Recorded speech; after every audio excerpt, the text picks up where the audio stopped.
Finalizados estos 12 años en Egipto, realmente mi salud se había resentido bastante. Estaba cansada. Entonces es cuando mis superiores me ofrecen que yo proponga un lugar tranquilo donde ir a descansar y a reponerme por un par de años. Y entonces es ahí cuando yo elijo y pido ir a Siria. Enero del 2011. Muy mala para elegir lugar de descanso. Pero bueno, lo cuento, siempre lo cuento esto. Y lo cuento a propósito, para que se entienda lo que era Siria antes de esta guerra. Como para elegirla como un lugar de descanso. En Siria se daba eso tan raro que yo no había visto en otros lugares de Medio Oriente, y era la buena convivencia entre cristianos y musulmanes.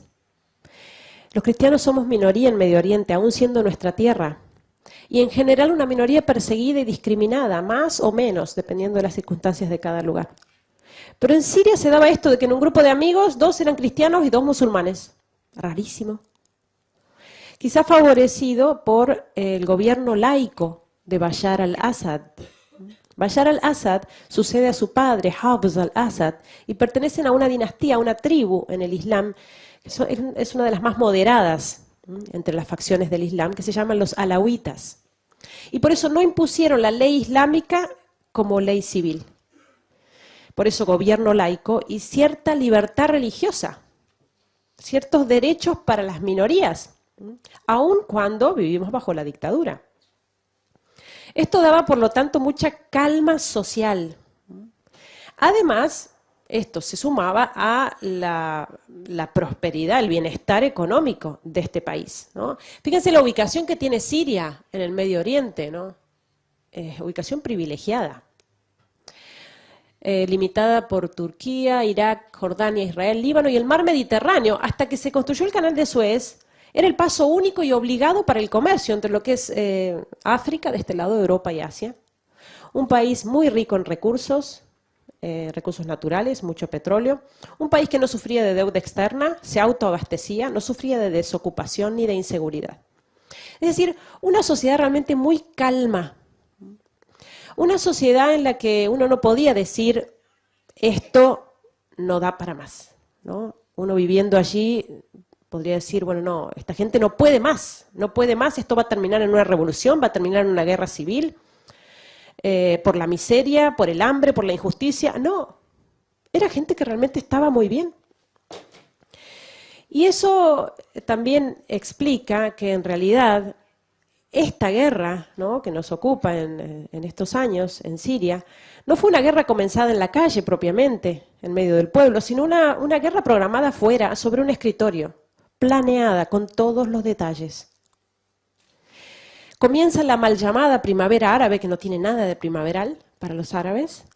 Se empiezan a dar los disturbios, ¿no?, en estos países, en Túnez, en Libia, en Egipto, se nos venía encima y no lo veíamos. En Siria la gente decía, aquí esto no puede ocurrir, imposible.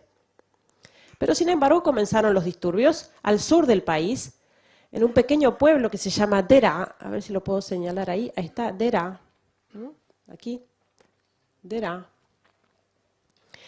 Fue el primer lugar donde se provocaron estos disturbios, ¿no?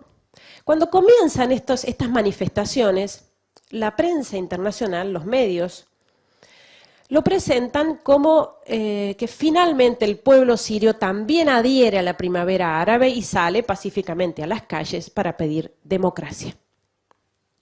Pero en realidad las noticias que nos llegaban, ¿no?, de nuestros vecinos, ¿no?, de estos pueblos, no concordaban con lo que veíamos por televisión. La gente decía en estos pueblos que habían ingresado grupos armados de fuera de Siria. Hablan otros dialectos, decían. Allá cada país tiene su dialecto. No son sirios, están provocando disturbios en el pueblo. Ya han descuartizado varios cristianos. Cristianos descuartizados en bolsas de basura, en el contenedor con un cartel, no tocar, es cristiano. Esas eran las manifestaciones pacíficas según la prensa.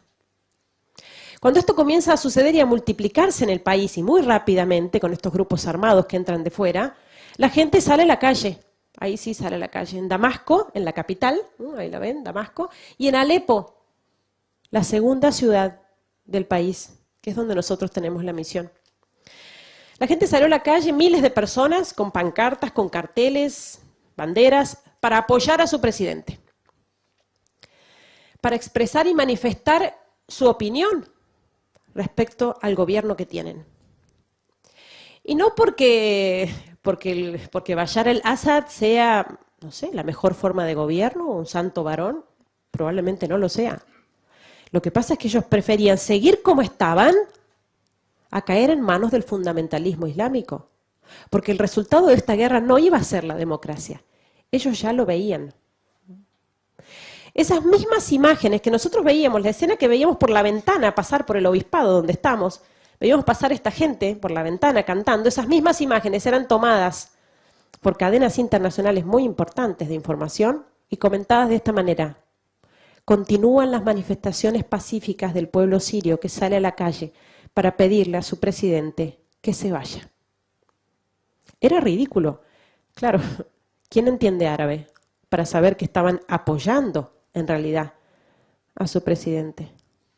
Y por eso uno de los grandes dolores de este pueblo es esta gran mentira que se montó alrededor de esta historia, ¿no? Es el abandono de Occidente. El Papa lo llama el silencio cómplice de Occidente. Las veces que intentaron manifestarse y expresar realmente su opinión, su voz fue totalmente tergiversada.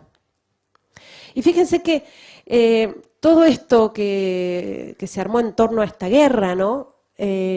Obviamente es una operación muy grande que requiere, por así decir, la opinión, el apoyo de la opinión pública, la aprobación de la opinión pública. Es decir, que Occidente apruebe, ¿no?, que estos rebeldes, ¿no?, moderados, ¿no?, se levanten contra el dictador. Pero fíjense que es un error de Occidente, que nosotros cometemos como occidentales, de juzgar a los árabes con nuestros criterios occidentales. Y entonces vivimos nuestras democracias y pretendemos imponerlas a los demás, exportar nuestras democracias a estos pueblos, cuando en realidad ellos llevan decenas de años viviendo de esta manera, han vivido bien y se los aseguro, en Alepo, el nivel de vida que había, la gente no era que estaba envidiando las democracias o pseudodemocracias occidentales, para nada. Es más, los cristianos, aún siendo minoría, tenían cierta libertad religiosa, incluso para manifestarse, incluso para influir en el gobierno, para tener puestos en el gobierno, que como ellos dicen, quienes están refugiados ahora en Europa me lo han dicho, me he encontrado con personas sirias que me lo han dicho, libertades que aquí en Europa, en plena democracia, los cristianos no tienen. Entonces eso también como uno tiene que discernir al escuchar las noticias y no ser tan simplistas, ¿no? Como que la democracia viene del cielo y la dictadura del infierno y no hay matices. Esta gente tiene otra mentalidad, otra cultura, han vivido siempre así y les ha funcionado. ¿Qué derecho tenemos a atropellar su soberanía? Cuando estas manifestaciones se fueron multiplicando en el país, aún con la resistencia y la fuerte represión del Ejército Nacional, siguieron avanzando hacia el norte, hacia Alepo. Porque Alepo, aun cuando es la segunda ciudad del país, es prácticamente la más importante, ahí es el corazón financiero del país.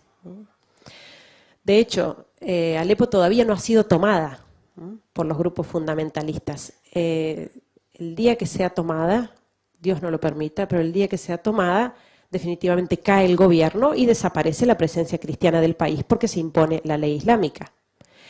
Alepo, una ciudad muy importante de 5 millones de habitantes, una ciudad muy próspera de clase empresarial, gente de clase media, alta. Una ciudad que además era famosa en el Medio Oriente por ser una ciudad tan occidentalizada, tan próspera, tan pintoresca, una ciudad milenaria. Además famosa por sus grandes fiestas, sus eventos sociales, ¿no?, incluso sus excesos en la vida social. Y gente que lo último que se esperaba era encontrar sus barrios, ¿no? La hermosa ciudad de Alepo, convertida en una pila de escombros. Porque con la llegada de los terroristas, de estos grupos, que fue de un día para el otro, varios barrios, sobre todo de la periferia, quedaron en este estado. Lo que hicieron estos grupos armados fue rodear la ciudad. Aquí tenemos un mapa de la ciudad de Alepo. Rodearon la ciudad. Ahí está nuestro barrio, Hay Shahba. Rodearon la ciudad y la sitiaron. Es decir, bloquearon completamente una ciudad de 5 millones de habitantes.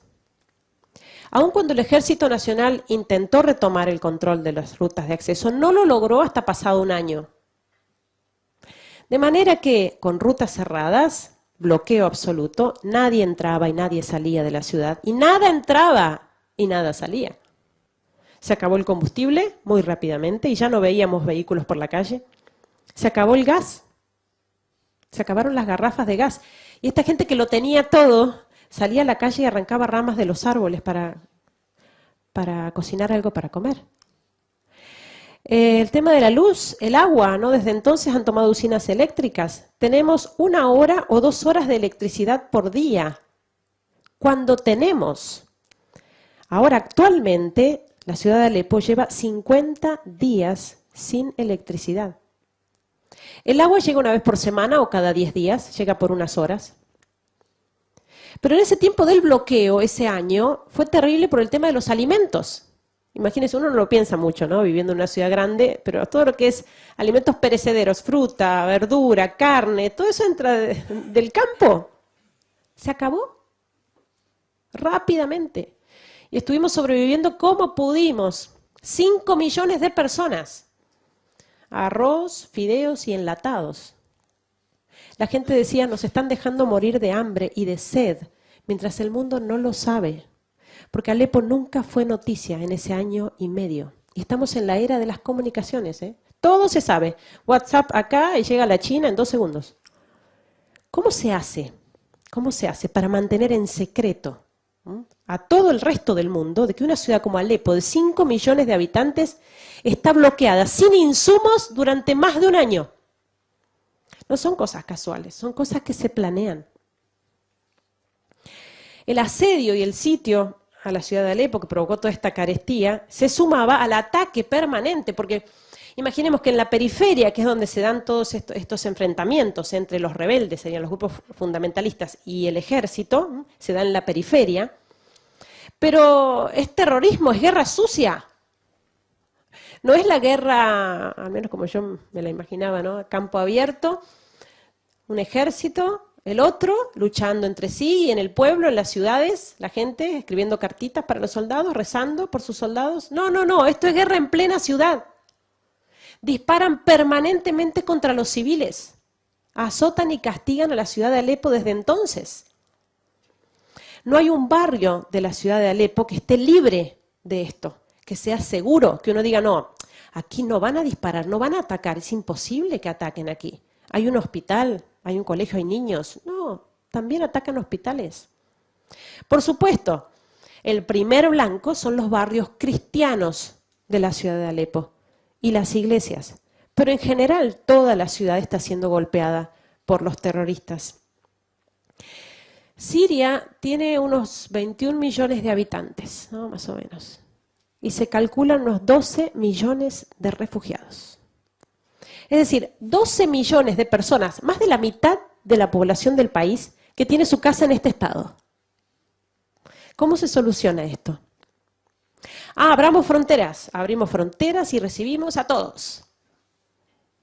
Tenemos que saber que los refugiados necesitan ayuda, y está muy bien ayudarlos, pero que cuando estamos ayudando a los refugiados no estamos solucionando este problema, estamos solo poniendo parches y tapando agujeros. Porque hasta que no se cierre el grifo, hasta que no se cierre la fábrica de refugiados, que es la guerra y la persecución, vamos a seguir teniendo refugiados. Entonces también este tema está siendo manipulado y usado. Desde que salió la foto de este niño muerto en las costas griegas, no se hablaba de otra cosa en ese tiempo, ¿no? De los refugiados, y allí van, y aquí vienen, y cuántos son, y que esto y que aquello. Nos están entreteniendo de nuevo con otra cosa que no es lo más importante de esta guerra. Los refugiados son una de las consecuencias de esta guerra. Si no, pensemos cómo ha sido manejado este tema cuando lo lógico sería que los países islámicos, por ejemplo los países del Golfo, ¿no?, que son países muy ricos, tuvieran abiertas sus fronteras para recibir a sus hermanos refugiados musulmanes, ¿sí? ¿Por qué en lugar de mandar millones de euros a Europa para construir mezquitas, para construir mezquitas, por qué no reciben a sus hermanos refugiados en sus propios países? Lo cual sería connatural, sería mucho más sencillo adaptarse en su propia religión, en sus propias tierras. Y entonces Europa, en primer lugar, recibir a sus hermanos cristianos. Esto no es discriminación, es simplemente darnos cuenta de que caridad no significa buenismo. Y este tema de los refugiados también está siendo manipulado. Fíjense que de la oleada de refugiados que entró a Europa, la mayoría no viene de la guerra de Siria. Entró de todo. Tenemos familias nuestras en Alemania que lograron llegar, de la parroquia de Alepo, lograron llegar a Alemania. Hablé con una señora la semana pasada. Estaba aterrada. Después de lo que le costó llegar, porque tomó el bote con su familia, fue una cosa espantosa, 15 días de viaje, caminando mucho tiempo, fue terrible, para llegar a Alemania. Y dice, estamos sufriendo horrorosamente el maltrato de nuestros vecinos refugiados musulmanes. Los maltratan, los obligan a rezar 5 veces al día con ellos, a las mujeres a cubrirse. O sea, están huyendo de la persecución religiosa en Siria, llegan a Europa, es nuestra tierra, tierra cristiana, y sufren persecución en pleno corazón de Europa. Y esta mujer me decía, ni siquiera es que estos musulmanes, vecinos nuestros, son sirios. Porque si fueran sirios, todavía, ¿no? Nos hemos llevado muy bien siempre con los musulmanes en Siria. No, hay de todo menos de Siria. Afganos, pakistaníes, marroquíes, hay de todo. Entonces, fíjense cómo en eso también tenemos que tener discernimiento, ¿no? Y el tema de los refugiados es preocupante, pero lo más preocupante de esto es la misma guerra y persecución.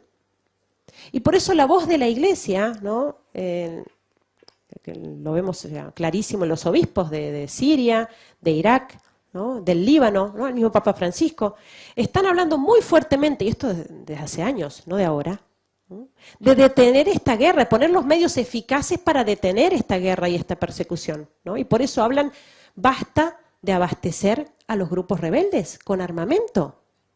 Porque en definitiva esto es un gran negocio, ¿no? El negocio de las armas, que es un negocio que da mucho más incluso que el narcotráfico. Entonces por eso los obispos, ¿no? Últimamente de los obispos de Siria, que dijo basta de vender armas a la oposición moderada, porque la oposición moderada no existe en Siria. Había grupos opositores al régimen, minoritarios, que quedaron diluidos entre estos grupos fundamentalistas. No hay oposición moderada, a no ser que se quiera llamar moderado descuartizar un cristiano. Si eso es moderado, sí, hay oposición moderada. Y por eso el llamamiento del Papa, cuando él dice, estas guerras, ¿son guerras por reales problemas o son una excusa para la venta ilegal de armas? Qué fácil sería acabar con esto si se cortara el financiamiento, si se dejara de comprarles el petróleo, por ejemplo. Sería una forma realmente pacífica de acabar. Se acaban las balas, se acaba la guerra, pero no quieren hacerlo. Y por eso la Iglesia en última instancia no descarta la intervención militar para detener a estos grupos, porque obviamente la caridad no se opone a la legítima defensa. Que yo perdone no significa que no tenga que defenderme. Pero en ese sentido, la posición de la Santa Sede es muy clara cuando habla de que la única manera de terminar con esto es armar una coalición en el seno de la ONU masiva, pero en acuerdo con los gobiernos de turno. Una coalición con los gobiernos tanto de Siria como de Irak. Es totalmente insensato armar coaliciones que dejan al margen a Irak, a Siria, a Irán incluso. Estas intervenciones unilaterales no solamente son ineficaces, sino que pueden aumentar la confusión y el desastre en esos lugares. Y por eso Es lamentable, pero solo la voz de la Iglesia, en este sentido, es clara y contundente. Y por eso ustedes cuando quieran informarse, infórmense por los medios católicos y las agencias informativas católicas para saber lo que realmente está pasando. Bueno, esto es el centro de la ciudad, que era muy pintoresco. Miren los niños andando, ¿no?, arriba de los escombros. Casi se nos hizo una cosa normal. Yo recuerdo que cuando empezó esto, que fue de un día para el otro, ¿no?, de tener los tanques en la calle, cañonazos, tiros, ¿no?, temblaba el edificio, entraba alguna bala por la ventana. Esas 2 primeras semanas fueron terribles, estábamos encerrados todos, hubo toque de queda, no salíamos, era muy difícil dormir. Pero claro, esas semanas del comienzo se hicieron meses y los meses se hicieron años en la misma situación. Guerra en plena ciudad. Entonces obviamente la gente empezó a salir, digamos, no a pasear, nadie sale a pasear en Alepo, ¿no? Pero a salir para comer, para trabajar, los chicos al colegio, los jóvenes a la universidad. Es la vida cotidiana, que obviamente es del todo particular, ¿no? Uno cuando anda por la calle tiene que andar con mucho cuidado, normalmente salimos con zapatillas para poder correr, ¿no? Estar muy atentos a los ruidos, ¿no?, las explosiones, los tiros, a ver de dónde vienen, más o menos uno calcula la distancia, ¿no? Pero imagínense lo que es eso para los niños, que están viviendo esto desde hace más de 4 años. Un niño que ha vivido así su infancia. Niños que toman pastillas para dormir, porque por el miedo a la noche no pueden conciliar el sueño. Niños que juntan balas, tienen su cajita de cartón y vienen a la parroquia con la cajita de cartón y se intercambian las balas, los proyectiles, como si fueran figuritas. Porque es lo que uno encuentra en cualquier lugar, en la calle, en la terraza, en el balcón. No es raro que uno va caminando por la calle y le caiga una bala cerca, que pique al lado y uno la levanta todavía caliente del piso. Esa es la vida cotidiana, sobre todo de nuestros cristianos, ¿no?, en los barrios cristianos sobre todo. Miren esto, francotiradores, ¿no?, son lugares, son calles, determinadas calles que ya sabemos cuáles son, las cuales tienen alcance los francotiradores, y ya sabemos que hay que correr mucho, ¿no? Nos preparamos en una esquina, por ejemplo, de este lado, de a varios, y bueno, 1, 2, 3, y cruzamos corriendo lo más rápido posible para que no ser alcanzados por las balas del francotirador, y de a varios para ayudarnos, en el caso que le den a uno, el resto pueda arrastrarlo, auxiliarlo. Vida cotidiana de esta gente, ¿no?, sobre todo en barrios cristianos, iglesias destruidas. Y el ataque con proyectiles, que es de lo más común, lo más frecuente en cuanto a armas que están utilizando los terroristas, son estos proyectiles que caen con tanta frecuencia uno detrás del otro que la gente habla de ellos como de la lluvia. Utilizan el mismo término en árabe, bitmatar, se dice en árabe. Y se preguntan así, entre los jóvenes, por ejemplo, bueno, ¿cuántos llovieron este fin de semana en tu barrio? Llovieron 50. Lluvia de proyectiles. Armas caseras que no son muy grandes, el problema es que las preparan con todo tipo de elementos cortantes adentro, vidrios, clavos, latas. Entonces, el problema de la caída de proyectiles, de la explosión de un proyectil, no es en sí misma la explosión, que se lleva una habitación, no más. El problema es la onda expansiva. Cuando eso explota, reparte, ¿no?, por cientos de metros durante varios minutos todas esas esquirlas. Y por eso, cuando uno anda por la calle y escucha este tipo de explosiones, que ya las distinguimos bien, sabe que es uno que ya tiene que correr, ¿no? Correr y esconderse, protegerse detrás de algo sólido, para que no protegerse de las esquirlas.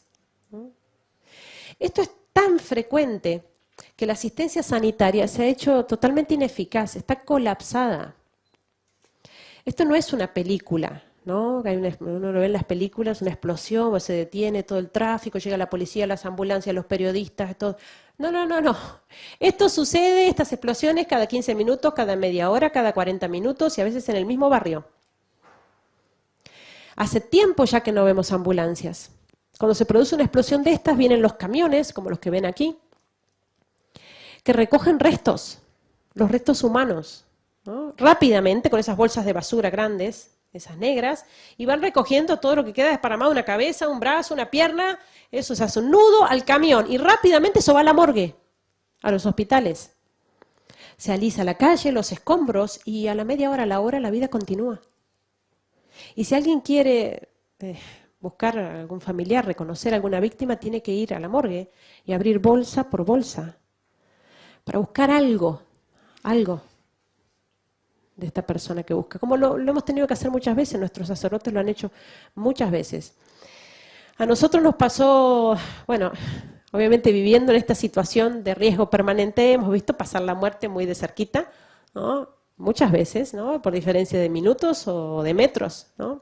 Pero especialmente trágica fue una experiencia que realmente nos marcó en el barrio, que fue la caída de un misil que cayó allí. Esta foto está sacada desde la terraza del obispado donde vivimos, ¿no? Al lado de la catedral. El misil cayó a 50 metros allí, detrás del camión. Ya está tapado el cráter, fíjense. Los camiones ya han analizado el terreno. Esta es calle principal, no es calle de tierra. Parece calle de tierra, pero es por los escombros. Todo esto era una gran arboleda. Aquí negocios ambulantes, aquí carpas de refugiados. Esta es la ciudad universitaria. Esta sola explosión de este misil, no proyectil, misil, se llevó 400 muertos, muchos estudiantes universitarios. Fue a la 1 del mediodía cuando cayó este misil. Yo estaba por subir a la terraza, el edificio del obispado es muy grande y en la terraza tenemos una pequeña habitación donde está el lavarropas. Yo estaba por salir en ese momento cuando uno de los sacerdotes del piso de abajo me llama. Hermana, ¿dónde anda? Le digo, padre, ya vengo, son 2 minutos, miro el lavarropa y vuelvo. Era casi la 1. El padre me dice, no, hermana, venga, baje, que le tengo que decir una cosa. Santa obediencia. Cerré la puerta de la terraza y bajé apenas unos pasos y cae el misil. Cae el misil, que el estruendo fue terrible, ¿no? Como un terremoto, y eso que estamos acostumbradísimos a las explosiones, que son permanentes, ¿eh? Cada 15 minutos, cada media hora. Pero esto, la caída del misil tan cercano, provocó que nosotros, estando en el tercer piso del edificio, viéramos pasar por la ventana los pedazos de asfalto y los pedazos de autos, y había restos humanos en todas las terrazas de los edificios a la redonda. Los sacerdotes salieron inmediatamente a la calle para asistir a los heridos, nosotros recibiendo a las personas que entraban, que ingresaban a la catedral, que se dañó muchísimo la catedral y el obispado, entraban con heridos, era todo un caos, una confusión. Nosotras además intentando ubicar a nuestras estudiantes. Nosotras allí en el obispado tenemos una pensión para estudiantes universitarias. Era la 1 del mediodía, la hora de salida de la universidad, y nos faltaba una de las estudiantes. Bueno, en medio del caos y de la confusión, ahí mismo en la catedral, entre los escombros, todo, la veo a ella sentadita, esta chica que buscaba, la veo sentadita en un banco, toda despeinada, blanca. Digo, bueno, viene de afuera, viene de la explosión. Cuando me acerco, ella gritaba que le dolía el brazo. Y digo, bueno, te habrás quebrado, no es nada, ya vas a estar bien, vení que te ayudo. Bueno, la fui a cargar, para aliviarla le saco el abrigo, y cuando le saco el abrigo me llama la atención que lo tenía abierto de punta a punta atrás. Y cuando se lo saco, ahí le veo que de la espalda le salía un hierro. Tenía un hierro clavado en la espalda. Salimos con ella, pobrecita, ella no se alcanzaba a ver lo que tenía, ¿no? Logramos conseguir un vehículo con mucha dificultad, llevarla al hospital, el sacerdote la pudo confesar, entró al quirófano y la salvaron, le sacaron el hierro que le había atravesado el omóplato y le había perforado el pulmón, se estaba asfixiando. Milagrosamente salvada realmente. Y les estoy contando un caso, un herido, y de una sola explosión, una sola. Ese mismo día, a la tarde, unas pocas horas después, quizás cuando está sacada esta foto, más o menos en ese momento, ya estaba toda la gente de la catedral, los jóvenes, juntando, barriendo escombros y vidrios y preparando un salón en el obispado para celebrar la misa, porque por varios meses no pudimos usar la catedral, que se dañó mucho. Desde ese día prácticamente se duplicó el número de gente en misa. Misa diaria, no estoy hablando de domingo, misa diaria. Cuando sucedió lo de París, el atentado de París, fue espantoso. A mí me dolía en el alma escuchar que en los noticieros se decía, la gente ahora en Europa tiene miedo de ir a las iglesias. Probablemente las iglesias sean menos visitadas. Yo pensaba, qué distinto es allá. Ellos sufren muchísimo y rezan muchísimo. Sufren todavía más y bueno, rezan todavía más. Cuando la prueba es más grande, hace falta una gracia más grande, hay que pedirla. Los persiguen y son todavía más fuertes. Miren esta chica, Sima, estudiante universitaria y scout. 20 años de edad, fallecida en una de estas explosiones de proyectiles. Nur, entrenadora de básquet, apasionada por el deporte, también fallecida en barrio cristiano por la caída de un proyectil. Miren esta mujer, no es de Alepo, es de un pueblo de una ciudad que se llama Raqqa, que a lo mejor la han escuchado nombrar, es prácticamente la capital del califato que pretenden instaurar los del Estado Islámico, y allí los cristianos fueron asesinados cruelmente. Pongo esta foto por poner de lo más suave, esta mujer cristiana atada a la columna para que todo el que pase la golpee hasta que ella pida convertirse al Islam y reniegue de Jesucristo y de su fe. Y no lo pide. Y como digo, es de lo más suave que uno puede mostrar, porque, bueno, lo sabrán por los videos que ellos mismos están difundiendo. Las decapitaciones, que no es que cuando hay video hay decapitaciones todos los días, con video o sin video. Niños enterrados vivos a la vista de sus madres, sepultados vivos por ser cristianos o crucificados. O sea, para darnos una idea, para intentar concientizarnos de lo que está pasando allá, quiero que se imaginen, que supongamos que lo que sucedió en París, ese atentado tan horrible que sucedió en París, que fue un viernes, no sé si recuerdan, fue un viernes, ¿no? Tratemos de imaginar lo que hubiera sido, si esto sucedía también el sábado. Imagínense, si el viernes la reacción en los medios fue, no se hablaba de otra cosa. No se hablaba de otra cosa, en todas partes. Imagínense si hubiera sucedido de nuevo el sábado en la misma ciudad de París. Otro atentado de esas dimensiones. Y el domingo de nuevo, en París. Y el lunes, y el martes, y el miércoles. Multipliquen por 4 años. Yo estaba en Argentina cuando veía la reacción del mundo, incluso la reacción del mundo cristiano, viendo cómo en nuestras parroquias se rezaba por los familiares de las víctimas, y el minuto de silencio aquí y el minuto de silencio allá, y la banderita de Francia en todos los perfiles, y yo pensaba, ¿por qué? ¿Por qué no la misma reacción por nuestros hermanos, nuestros cristianos perseguidos, mártires, en Siria y en Irak desde hace 4 años? No estoy minimizando lo de París, por favor, ¿no? Simplemente tratando de hacer tomar conciencia de lo que significa este genocidio del que somos testigos nosotros. Bueno, miren, hay una foto de los nuestros, gente de la parroquia, de la catedral. A mí me gusta mucho esta foto porque hay de todo un poco, ¿no? Hay niños, miren los rostros de esos niños. Hay jóvenes, miren los jóvenes. Bueno, no tan jóvenes y ancianos, ¿eh? Miren esos rostros. Y díganme qué es lo que llama la atención de esos rostros. Si no es la sonrisa. Es la sonrisa. Sonrisas que, bueno, cuando nosotros ponemos estas fotos en las páginas nuestras, es muy gracioso porque la gente escribe y pregunta. Muy lindas las fotos, pero nos gustaría ver fotos de la gente de la guerra. Son estos mismos. ¡Ay, qué lindas fotos! ¿Son anteriores al conflicto? No, son de ahora. Esta gente sonríe así ahora. Y son sonrisas verdaderas, ¿eh? Yo soy testigo, vivo con ellos. No son sonrisas de foto, sonrisa de perfil, ¿no? Que uno sonríe así, para la foto y después ya vuelve a... No, no, no, ellos sonríen. A la par de semejante sufrimiento, sonríen. Son sonrisas que, sinceramente lo digo, extraño. Porque no las veo fácilmente afuera. Entonces uno se lo pregunta espontáneamente, ¿cómo pueden sonreír así?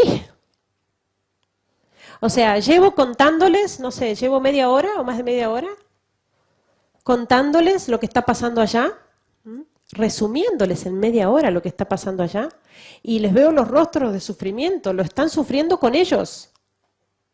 Hay algunos que ya están llorando por ellos. Lo sufren porque lo escuchan contar media hora. no porque lo viven media hora, que les digo, ya es muy distinto vivir esto media hora. ¿Qué será entonces no vivirlo media hora, sino 4 años seguidos? ¿Cómo se puede vivir estos 4 años y sonreír así?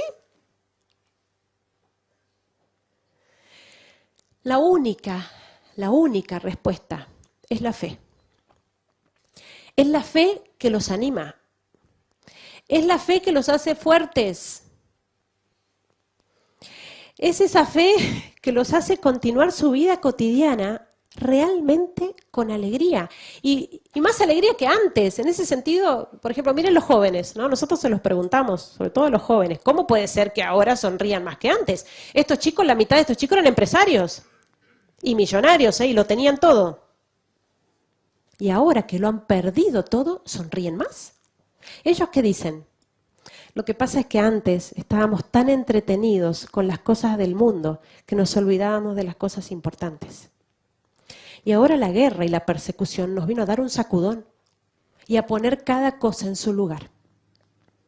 Porque la primera preocupación nuestra eran las cosas materiales y el dinero y pasarla bien y el poder y la fama.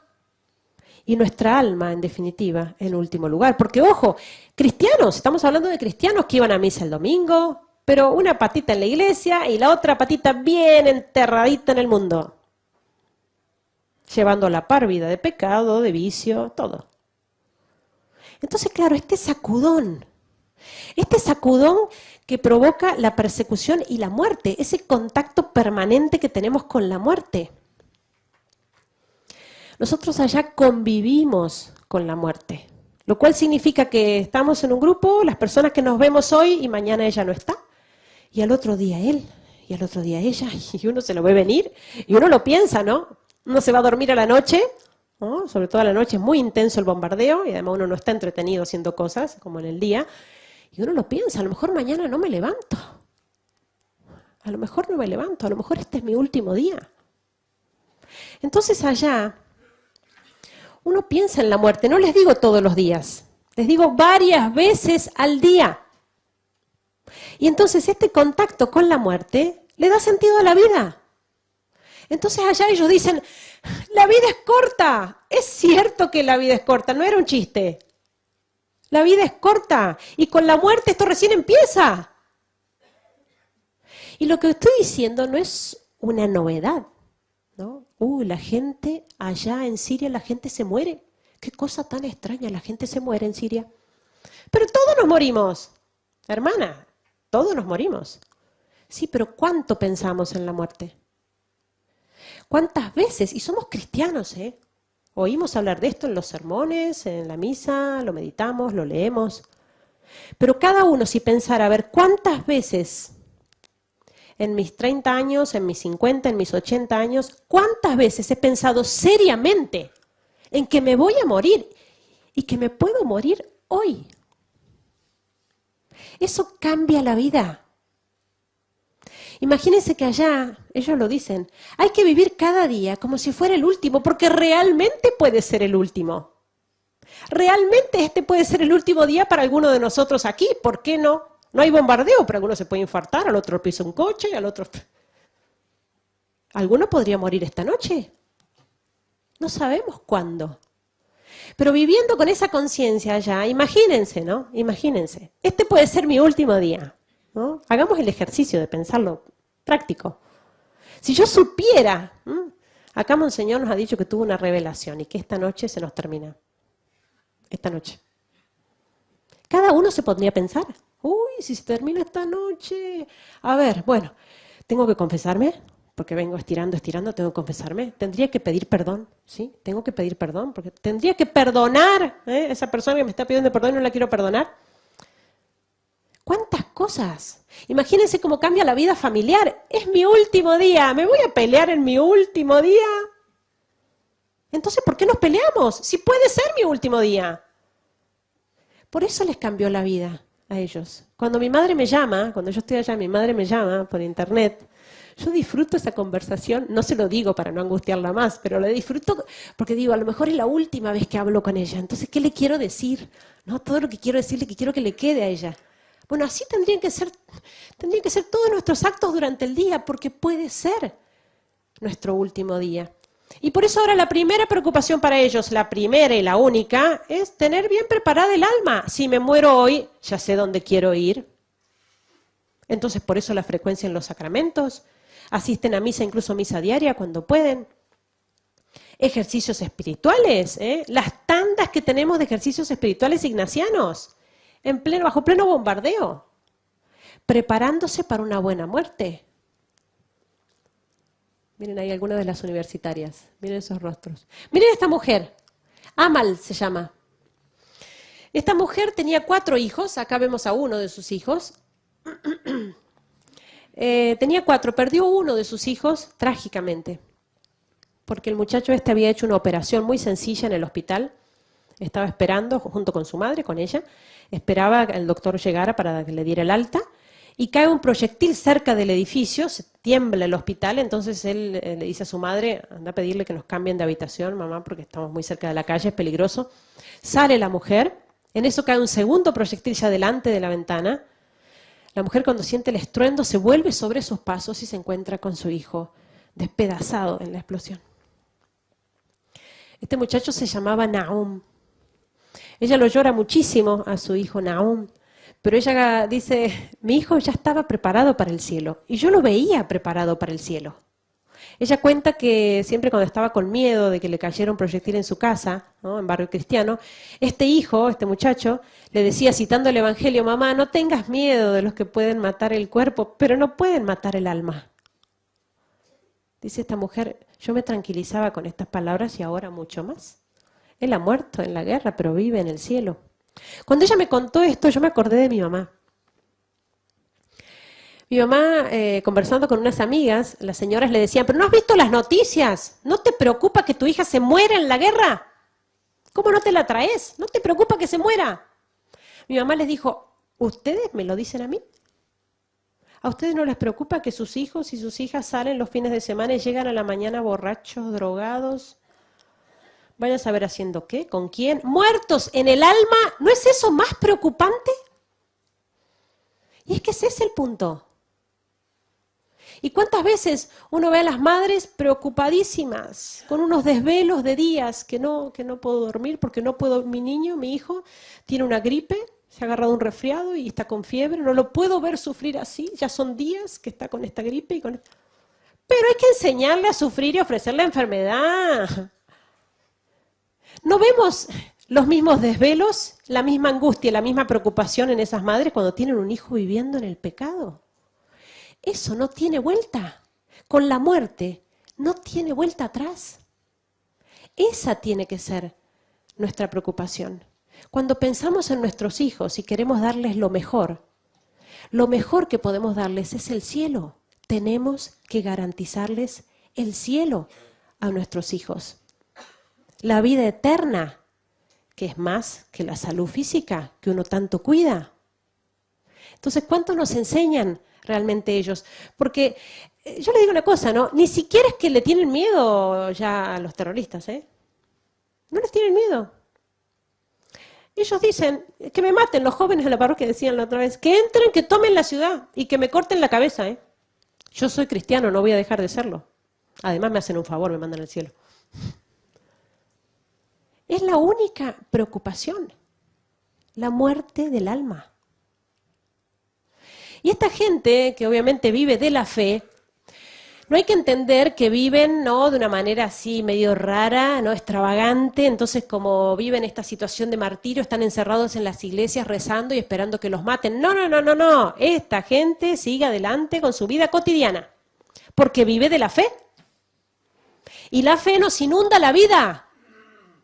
Nos cambia la vida completa, de arriba a abajo. No es que porque tengo fe, entonces rezo bien, rezo mucho, rezo bien. No, si tengo fe realmente, y si me anima la fe, estudio bien, trabajo bien, soy un buen hijo, soy un buen padre, soy un buen ciudadano, porque tengo fe. La fe le da sentido a todo lo que hago en mi día de cada día, ¿no?, en mi vida cotidiana. Y por eso esta gente sigue adelante con una fortaleza que es admirable y que, ojo, no tenían antes. Los chicos yendo al colegio. Es impresionante. El primer año de guerra se suspendieron las universidades y los colegios. Todo se cerró, ¿no? Por la situación. Segundo año de guerra, todo seguía igual. Los jóvenes pidieron, queremos volver a la escuela, a los colegios. ¿Qué vamos a estar esperando de brazos cruzados a que termine la guerra? Y se reabrieron los colegios. Y ellos contaban las anécdotas felices de que habían empezado las clases, chicos de secundaria. Empezamos las clases. Está difícil escuchar a la profesora. De rato no la escuchamos por el ruido del bombardeo, pero empezamos las clases. Parece un chiste. O sea, los chicos literalmente esquivan balas para llegar hasta el colegio. Los jóvenes, yendo a la universidad, estos son chicos de nuestra parroquia. Feraz, Karim, Nadine. Estos son estudiantes de cuarto año de medicina. Cuarto año de medicina en Alepo, bajo bombardeo. Miren esta chica, Humida. Recibida en biotecnología, hace poquito tiempo, un par de meses atrás. Recibida en biotecnología, estudió 5 años. ¿No? Miren la felicidad de esta chica. Y no es de Alepo, es de un pueblo lejos de Alepo que está más tranquilo, por así decirlo. Es que tampoco está todo bien en Siria, pero hay pueblos que son menos castigados. Y ella viene de uno de estos pueblos, podría haberse quedado allí con su familia, y sin embargo se fue a Alepo. Cuando comenzó la guerra decidió seguir allí para estudiar y se recibió. Yo tengo 42 años y en Argentina todavía tengo amigos de mi edad o por ahí, 40, que siguen en la universidad. Siguen 10, 15 años estudiando en la universidad, les encanta, vitalicios, y no se reciben nunca. No se reciben. Ya gordos, barbudos, ya. Y no se reciben. No, bueno, porque es complicado, es difícil. Estos chicos, en situación extrema, se reciben, estudian y se reciben. Los vemos nosotros estudiar. Ir a la universidad todos los días, realmente arriesgando su vida. Estudiar con una linternita porque no tenemos electricidad y recibirse. Las hermanas me contaban, hace pocas semanas atrás, que habían dado alerta en el barrio. Fue falsa alarma finalmente, pero habían dado alerta de que habían tomado el barrio nuestro, los terroristas, ¿no? Nosotros siempre tenemos preparado una mochilita con los documentos y las cosas esenciales, cosa que si entran, ¿no?, y toman el barrio hay que salir corriendo, uno no va a estar preparando cosas, tiene que salir y correr inmediatamente. Avisaron, ¿no? Empezó a salir a huir toda la gente de sus casas, ¿no? Por las calles, corrían, y las hermanas avisaron a nuestras estudiantes, vamos a correr, cada una su mochila y a correr. Y una de ellas agarra su mochila y agarra los apuntes de estudio y se los lleva. Y la hermana le dice, ahora te llevas los apuntes. Ella dice, lo que pasa, hermana, que si pasamos esta, yo el lunes tengo examen. No se puede creer. No se puede creer la fuerza de esta gente. La fuerza que les da la fe. Fíjense cómo el sacrificio y el sufrimiento ha fortalecido su voluntad y los ha hecho personas libres, porque créanme que son personas libres, más libres que nosotros. Guerra, persecución, pero son libres. A nosotros, ¿cuántas veces nos pasa, ¿no?, con nuestros hijos, con nuestros niños, con nuestros jóvenes, que queremos evitarles el sufrimiento? Y queremos hacerles que todo les sea más fácil. Uno escucha tanto esta frase, ¿no?, de las mamás, tantas veces, que ¿cuánto he sufrido yo de niña? ¡Ay, la pobreza! 10 hermanos éramos, 12. ¡Uy, cómo hemos sufrido! No, yo a mi hijo le doy todo, que no le falta, 2 tengo, 2, para que lo tengan todo, que estén bien cómodos, que no sufran, suficiente lo que sufrí yo. ¡Pobres niños! ¡Pobres niños! Los hacemos esclavos de sus caprichos. Y después cuando crecen y se enfrentan con la vida real, que está llena de dificultades y de sufrimientos y de pruebas, se dan cuenta de que los hemos engañado. Chocan con la vida real y fracasan, porque no los hemos preparado para el sacrificio, no los hemos preparado para la renuncia, no los hemos hecho personas libres, dueñas de sí mismos, que puedan decidir hacer algo, cueste o no, y cueste lo que cueste. Nos quejamos mucho de nuestra juventud, Yo lo escucho mucho en Argentina. Esta juventud floja que tenemos, que no son constantes, que no perseveran, que no se pueden comprometer con nada, todo lo dejan a la mitad. Pero si no nos hemos preparado para la vida, vemos los matrimonios fracasar después de 10 años de novio adorándose, 2 años de casados y se separan. 2 años. ¿Qué pasó? Fue muy difícil. ¿Y quién te dijo que iba a ser fácil? ¿Por qué se creen que me hice monja, no?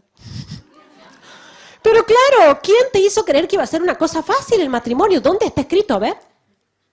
Es que eso es lo que nos pasa. Y criamos a nuestros hijos, ¿no?, en esta sociedad de consumo y de hedonismo y de materialismo. Claro que es el yo y el yo. 1 o 2 en la familia. Después, claro, el terrible problema de cuando uno se casa, tiene que compartir o con otra persona. Ahora no soy solo yo, es ella también o él, ¿no? El matrimonio. Y entonces, terrible problema. Si hemos sido criados en el egoísmo, no estamos dispuestos ni sabemos lo que es renunciar a los propios gustos por el bien del otro. No lo sabemos hacer porque no nos lo enseñaron. Entonces fíjense cómo nos dan ejemplo de que el sufrimiento en nuestra vida es un trampolín. Es un trampolín para crecer, es un trampolín para el cielo, para formar personalidades libres y fuertes. Miren esto. Un matrimonio, a lo mejor conocen esto porque fue muy difundido en las redes sociales. Una boda. Miren las paredes descascaradas de la iglesia y bueno, las ventanas sin vidrios. El casamiento fue a mediodía. Entra el sol. Porque se casaron en una iglesia sin techo. Y flor de casamiento, en una iglesia sin techo. Y nosotros con nuestros matrimonios entre nuestros jóvenes para que se casen, lo que hay que hacer para que se casen. 10 años de novio y finalmente han puesto fecha y reúnen a la familia. Bueno, queremos darles la noticia de que hemos puesto fecha, ¿sí? Nos casamos en el 2025. Ah, en el 2025. Sí, porque ya eso nos va a dar el tiempo suficiente para preparar las tarjetas. Porque bueno, las tarjetas son con una florcita especial que viene, que la mandan de Alemania, una florcita que tiene así que para casarse con esa tarjeta es. Y el salón, que ya lo tenemos señado, y los invitados que vienen. Y mueren en el intento, ni llegan a casarse, ni llegan. Y si llegan, ya han vivido juntos, y ya todo, ¿no? Ya no hay ni novedad. Si se casan no hay ninguna novedad, de nada. ¿Qué estamos formando entre nuestros jóvenes? Estos chicos se casan en una iglesia sin techo. Si quiero hacer las cosas bien, las puedo hacer bien. Este muchacho, que se llama Rami, iba a misa todos los días a la catedral. Rosario y misa. En realidad tiene una historia muy graciosa porque cuando él era chico cristiano, pero digamos, muy alejado de la fe, ¿no? No rezaba, ¿no? Un chico muy superficial. Cuando tenía 14 años, sus amigos lo invitan a ir a la iglesia. Él dice, no, yo a la iglesia no la piso. Entonces le dicen, no, pero vení a misa, vení, vas a ver que está lleno de chicas lindas. Entonces él aceptó y fue. Era el mes de María, mayo. Las iglesias se llenan de gente en Medio Oriente durante el mes de mayo, todos los días, hasta ahora, incluso durante la guerra. Él dice que iba re contento todos los días con sus amigos, se quedaba al fondo y miraba a las chicas en misa. Pero claro, iba todos los días, llegó el 1 de junio, entró en la iglesia y se encontró con 10 viejitas. ¿Y qué pasó? ¿Quién se llevó a las chicas? Entonces le explicaron, ¿no? Lo que pasa es que terminó el mes de María. Entonces él dice, en ese momento obviamente fue una gracia de Dios muy grande la que recibió. Él dice, me puse tan triste y tan mal que le dije, Señor, te prometo que desde hoy hasta el día que me muera, no te voy a dejar solo ni un solo día. Desde entonces, desde los 14 años, Rami va a misa todos los días. Un buen día no lo vimos en la catedral, en misa, pensamos, bueno, algo le pasó, seguramente, era imposible que no estuviera Rami. Lo habían secuestrado, efectivamente. Se lo llevaron atado en el baúl de un auto con gruesas cuerdas, lo encerraron en un bañito muy pequeño, una letrina, sentado en una silla y atado con cuerdas a la silla. Esposas en las manos, ahí se ve la marca, ¿no?, de las esposas. Estuvo allí atado 2 días, ¿no?, los ojos vendados. le dijeron que apenas recibieran el rescate de dinero lo iban a matar. Él rezaba y rezaba. Él cuenta que, bueno, rezaba mucho el rosario. Fueron 2 días en que rezó ininterrumpidamente, sin comer ni dormir. Rezaba el rosario, rezaba una oración a la Virgen que quieren mucho ellos allá. Bajo tu amparo nos acogemos, Santa Madre de Dios. Bueno, esta oración que quieren mucho. Y le rezaba a San Miguel Arcángel, ¿no? San Miguel Arcángel, defiéndenos en la batalla. Le tienen mucha devoción también. Resulta que, bueno, pasados estos 2 días y él pidiéndole a Dios y a la Virgen que lo libraran, en un momento se le ocurre fingir un dolor de cabeza y empieza a gritar. Y gritar hasta que lo cansa, el que lo cuidaba, lo cansó. Entonces viene, se acerca y le dice, necesito tomar algo para el dolor de cabeza, no puedo más. Entonces se va. En ese momento él dice, yo me encomendé a la Virgen y de una rompí todas las cuerdas. Gruesas cuerdas con las que estaba atado a la silla. Y dice él, por milagro, totalmente por milagro. Era imposible desatarme solo, se rompieron todas las cuerdas. Se liberó de la silla rápidamente y salió fuera y se encontró con luz natural. Dice, bueno, al menos es más fácil escapar, no estoy en un sótano. Se acercó y era un balcón de un 2.º piso y ya venía subiendo el secuestrador, ¿no? Y estaba él ahí, que nosotros nos reímos mucho, lo cargamos mucho, porque él es un chico muy devoto, muy piadoso, pero deporte, cero, nada, ¿no? Entonces, claro, él se encontró ahí, que bueno, y atado todavía con las esposas en las manos, y dice, me encomendé a San Miguel, al Arcángel, y me tiré, ¿no? Y se tiró, bueno, y se quebró, pobrecito, que aparte lo cargábamos y le decíamos a San Miguel Arcángel, le hubieras pedido las alas. Mirá cómo te hiciste. Pero, bueno, él se reía, pero contando su historia, ¿no? Y su milagro, contando el milagro a todos, una y otra vez. Milagros como ese, todos los días, entre nuestros cristianos, todos los días. Milagros de fe. Milagros que no es que se dan allá, se dan en todas partes. Dios hace milagros entre nosotros todos los días. Lo que pasa es que no los vemos, estamos tan entretenidos con otras cosas. La fuerza de estos cristianos, de estos mártires, de estos confesores de la fe, les viene por una gracia especial de Dios, ciertamente, ¿no? Gracia que se debe a su oración, a cómo rezan mucho, ¿no? Gracia también que se debe a las oraciones de ustedes. O sea, ellos confían y esperan en sus oraciones, realmente. Ellos, cuando uno sale de allá, ¿no? Que podrían pedir tantas cosas, ellos que necesitan tanto, podrían hacer una lista así, y ellos dicen, pídanle al mundo que rece. Es eso lo que piden. Y es gratis. Lo podemos hacer todos y sostenerlos. Esa es la primera manera de ayudarlos, rezar. La segunda manera, difundir lo que está pasando, que se conozca. Tenemos 2 páginas de Facebook. La primera, SOS Cristianos en Siria. La segunda, Amigos de Irak. Allí subimos noticias de los cristianos perseguidos, ¿no? De lo que está pasando allá, anécdotas, ¿no? De nuestras parroquias, de nuestros cristianos. Difundir estas cosas para que se conozca, para que más gente rece, para que más gente ayude. Entonces, en tercer lugar, ayudar y colaborar con lo que uno pueda, ¿no? En este sentido, yo creo que hay que tomar conciencia de la necesidad de ayudar a los cristianos en origen, a los que están allá, que son los que más necesitan. El cristianismo realmente tiende a desaparecer de estos países y eso sería un grave problema para Occidente. Es nuestra responsabilidad que el cristianismo no desaparezca. Tenemos que ayudarlos para que puedan seguir resistiendo allí donde están. Miren este signo. Es la letra Nun. Es una letra árabe, la letra Nun. Es una letra árabe que es la primera letra de la palabra Nasrani, que en árabe significa nazareno. Es así como somos llamados los cristianos, en boca de los musulmanes, sobre todo porque así está escrito en el Corán, ¿no? Los nazarenos, así nos llaman. Y por eso, especialmente estos grupos más extremistas, como el Estado Islámico, cuando van entrando en pueblos, ciudades, barrios, van marcando las casas de los cristianos con la letra Nun. Marcan las casas para identificar las casas de los cristianos donde hay que entrar matando. Por eso se ha hecho un poco el símbolo de los cristianos perseguidos, la letra Nun.